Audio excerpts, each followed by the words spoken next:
In the land of Uz lived a man whose name was Job, blameless and upright. But then, disaster struck. The Lord gave, and the Lord has taken away.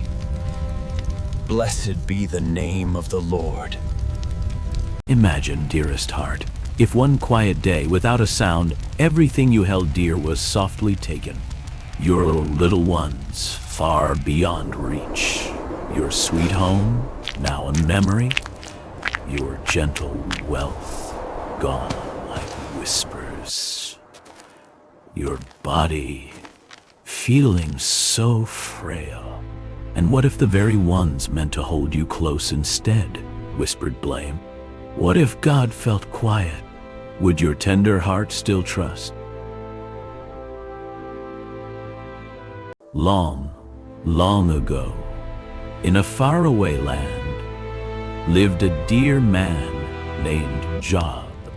He was good and true, a man who loved God and stayed away from unkindness. Job was rich in blessings and gentle respect, with 7 loving sons, 3 sweet daughters, and many kind helpers. He cared for thousands of animals, 7,000 sheep, 3,000 camels, 500 oxen, and 500 donkeys. He was seen as the most respected man among all the people of the East.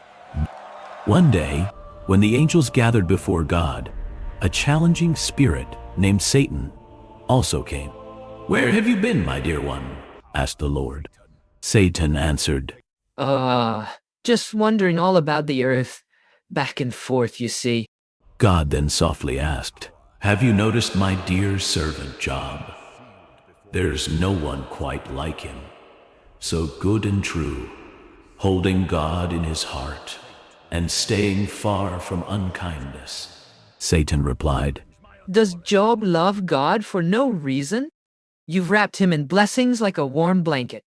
But just reach out your hand and touch all he has, and he will surely speak unkind words to you.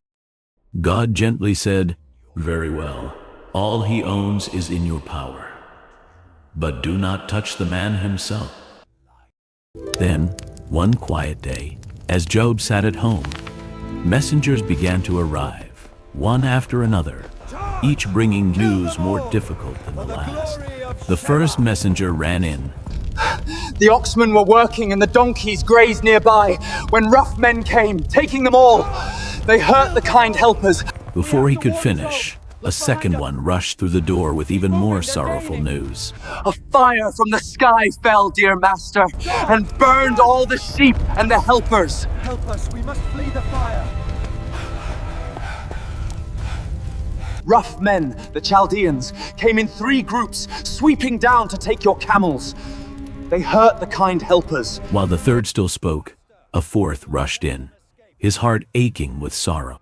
He cried, "Your sons and daughters were sharing a meal at their oldest brother's house when, all at once, a great wind swept in from the desert. It touched the corners of the house, and it fell upon them. Oh, they are gone. I am the only one left to tell you." In just a few moments, Job's gentle world felt quite empty, his many treasures gone, his loving household broken, and his dear children lost. Job stood, gently tearing his robe and shaving his head, showing his deep, deep sorrow. But instead of speaking unkind words to God, he knelt down low, in a quiet moment of worship, whispering, "Empty I came from my mother's loving arms, and empty I shall return. The Lord gave, and the Lord has gently taken away. Blessed be the Lord's name."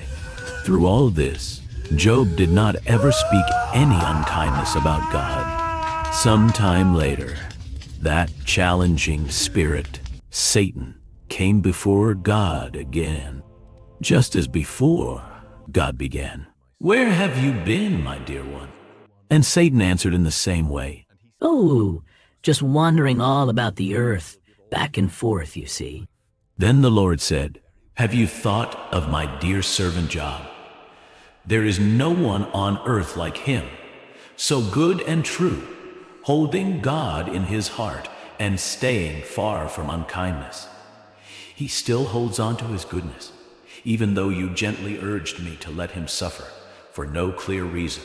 But Satan was not finished. He whispered a cold, testing thought. A man will give everything he has just to keep his own breath. But now, reach out your hand and touch his very body, his skin and bones, and he will surely speak unkind words to you. God said, "Very well, he is in your hands, but please spare his life."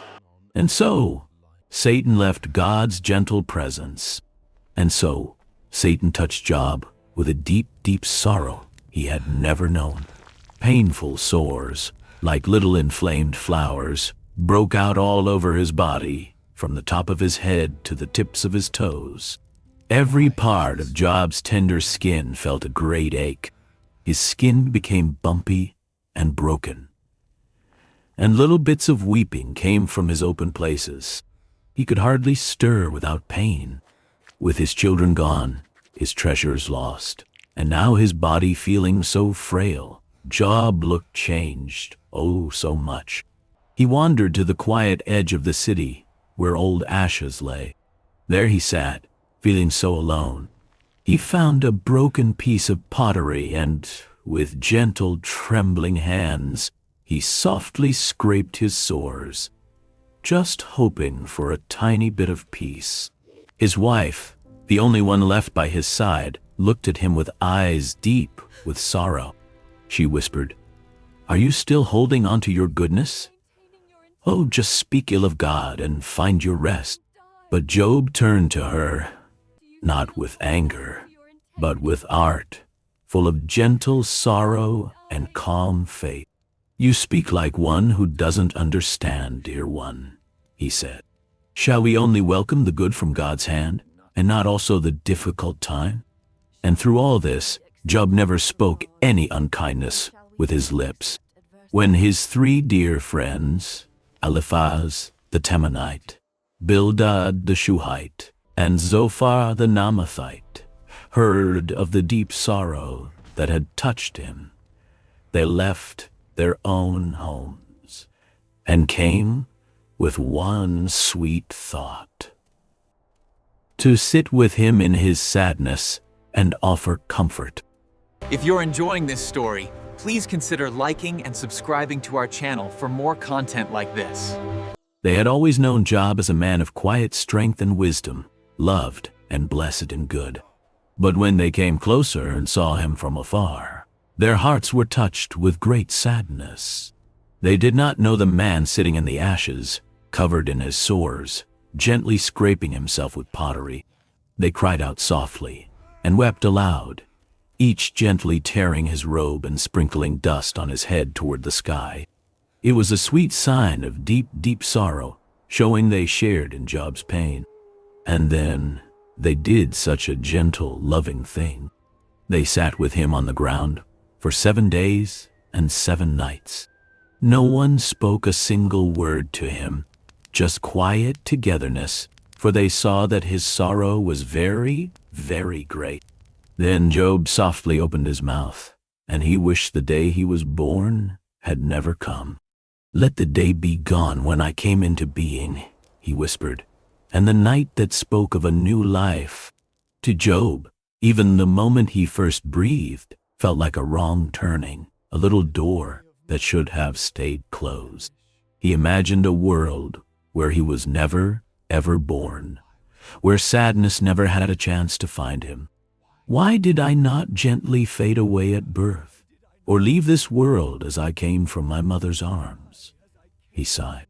If only he had passed at birth, then he would be in sweet peace. He just wished for all the ache to stop. Job's friends had listened enough. Now, seeing Job's deep, deep sadness, they could no longer keep quiet. Surely, they thought, such hurting could only mean one thing. Eliphaz gently began, "Dear Job, will your heart be troubled if I speak what feels true? No truly good man has ever suffered like this. God, in his way, brings lessons to those who stray. Perhaps Dear one, Job, with a quiet strength, said, "What truth?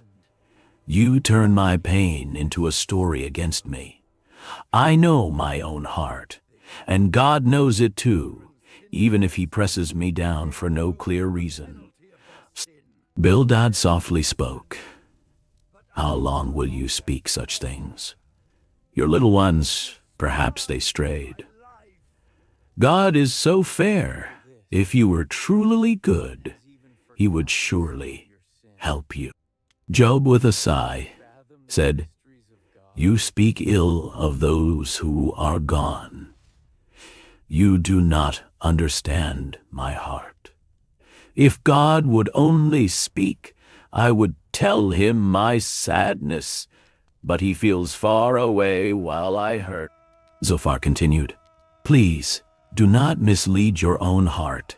Such a proud way of thinking. God sees all. Ask for his gentle kindness before it's too late." And so, their quiet talk began. Job holding on to his own goodness and feeling that God was not quite fair. His friends, so sure of some hidden unkindness, spoke like gentle teachers. But somewhere, beyond the quiet skies, God was listening. Then, after all the quietness, after Job's gentle cries, after the long, gentle words from his friends, the Almighty himself spoke. And from a soft stirring, the Lord answered Job, "Who is this little one who speaks without understanding? Be ready, like a strong one. I will ask you questions, and you will tell me. Where were you when I softly laid the earth's first stones? Tell me, if you know, who marked its size so carefully? Who stretched the measuring line across its gentle face? Have you ever whispered to the morning to appear? Can you guide the stars on their paths across the night sky? Do you send the gentle lightning? Do you give the horse its spirit? Can you find food for the lion's little ones, or provide for the sweet ravens?" God painted a picture of his sweet power over the heavens, the gentle seas, the softest storms, and every living creature, from the wild ox to the soaring eagle, from the tall mountains to the deep, deep oceans, from the wondrous behemoth to the great leviathan, creatures no man could ever truly master. God continued, "Can you draw in Leviathan with a little hook? Can you put a soft rope through his nose? Who then, little one, is able to stand against me?" After God finished speaking, Job was very quiet. He felt so small and tender in his heart. Then he whispered, "I am but a little one. What can I say to you? I will place my hand over my mouth. I spoke once, but I will speak no more." Job realized that he had tried to understand God's sweet plan, but God's wisdom is so much vaster than his own. Then Job spoke again, with a new, gentle respect and trust. "I know that you can do all things, and no sweet plan of yours can ever be stopped. You asked, 'Who is this that hides wisdom without understanding?' I say, 'Oh, I am that little person. I had heard about you before, but now I have seen you with my own eyes. I gently withdraw my words, and I am so very sorry for what I said in my pain." Job made himself small before God. He trusted God's sweet power and wisdom, even when he could not understand his deep sorrow. The Lord gently spoke to Eliphaz, one of Job's friends. "You and your two dear friends have not spoken the whole truth about me, not like my servant Job has. Please offer a special gift for yourselves, and my servant Job will pray for you." They did just as the Lord sweetly asked, and when Job prayed for his friends, God was so pleased. God brought back all of Job's gentle blessings, giving him twice as much as before. 14,000 sheep, 6,000 camels, 1,000 oxen, 1,000 oxen, 1,000 donkeys, and once more, 7 loving sons and 3 sweet daughters. Job lived another 140 years, seeing his children and his children's children, 4 generations strong. At the end, Job passed away, a dear old man full of many, many peaceful years. Job's sweet story gently reminds us of something very important. Just as that challenging spirit, Satan, whispered doubts about Job before God, he still whispers doubts to us today. He said, "Job only loves you because you bless him." He gently turned Job's sweet faith into just a simple trade, saying that God's goodness was only a little gift to buy love. That is what the accuser does. He softly confuses truth. He plants tiny seeds of doubt. He whispers, "You don't deserve God's love. You've already strayed, so why stop?" Or he whispers, "You must have done something wrong, dear one." But Jesus came as the soft opposite. He doesn't whisper doubts. He gently defends. The good book says, "If anyone strays, we have a loving friend with the Father, Jesus Christ, the good and true one." Through Jesus, we have a gentle Savior, not a whisperer of doubts. On the cross, Jesus softly quieted every unkind whisper. When Satan points to your pain and whispers, "God has forgotten you," Jesus points to his gentle scars and whispers, "You are forgiven, little one. You are mine." Being truly faithful to God doesn't mean life will always be easy. We will meet with pain and troubles and quiet moments we don't understand. God's gentle ways are higher than ours. His wisdom is deeper than we can ever see. And sometimes we won't know why things happen as they do, and that's perfectly okay. When we hurt, it's okay to let soft tears fall, to ask quiet questions, to feel a little bit confused, even a little bit sad. But even in those moments, we are gently called to trust, to believe that God is truly good, even when life feels a little bit unfair. God will sometimes allow sweet suffering to shape us, to make us strong, to help our faith grow in ways we never, ever dreamed. And in his own perfect, gentle time, God brings comfort. He brings new hope, new joy, and new life.